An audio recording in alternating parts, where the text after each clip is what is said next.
If you eat meat and chicken, maybe once a week. انت ماشي على نظام غذائي معين؟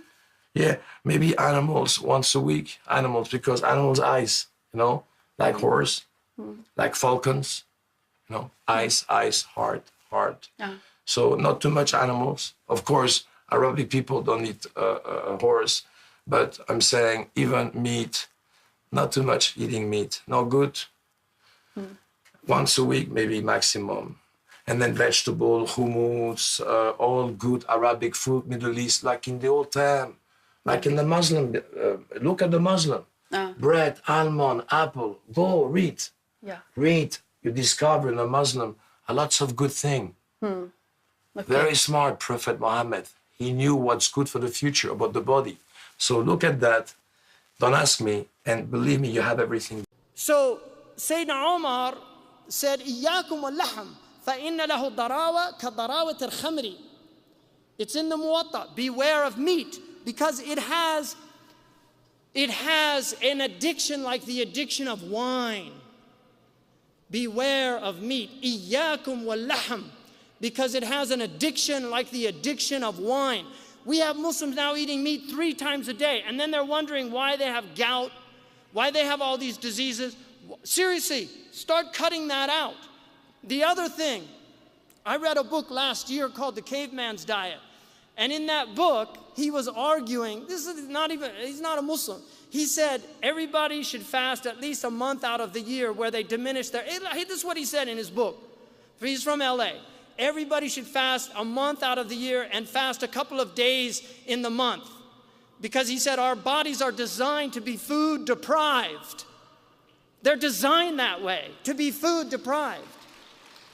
If you want to see an amazing documentary, look at Sick, Fat, and Nearly Dead. Sick, Fat, and Nearly Dead. And you look at the miracle that happens on that. A man who fasted 60 days and then got another man who was almost dead to start fasting, and the man's transformation was amazing. We need to transform our food. We need to eat healthy food that's locally grown. If we're going to eat meat, you shouldn't eat meat more than once a week. Imam Sahar al-Tusturi, one of the conditions when he took on students, one of the conditions he stipulated was they only ate meat once a week. In Maliki fiqh, a rich woman is entitled to meat twice a week. Muslims were semi-vegetarians. The Prophet ﷺ was a semi-vegetarian. He did not eat a lot of meat. This is a fact. You can read it in the seerah. 2 months they would see no smoke came out of his chimney. And they would say, what were you eating? They said, al-aswadain. It's in the Sahih collection. Al-aswadain, water and dates. Dates are one of the most beneficial foods in the world. So this is absolutely imperative that you change your diets.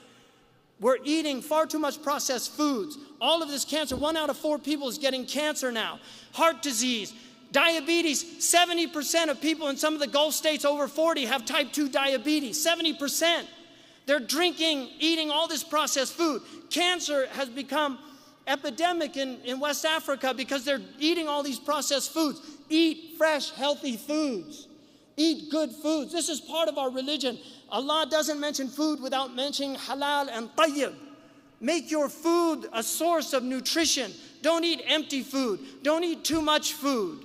Really, eat twice a day.